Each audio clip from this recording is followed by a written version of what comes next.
Hi mga kagala, so mag-sort muna tayo ngayon ng sibuyas para sa ating ibenta bukas. Paubos, supply na po ito.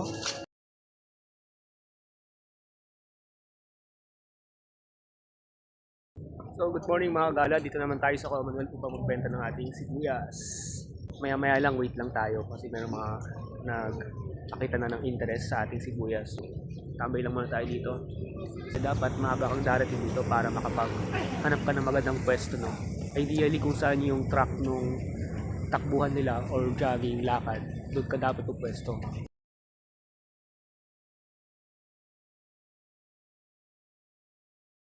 May hinahanda talaga ako para dito. Sabado. Naganda ako ng 200. Pauwi kasi kami ng weekend kaya ako ubusin ko na muna.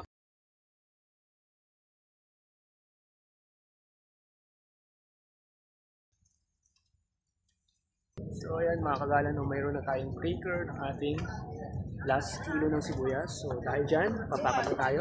That's all for now. Bye-bye!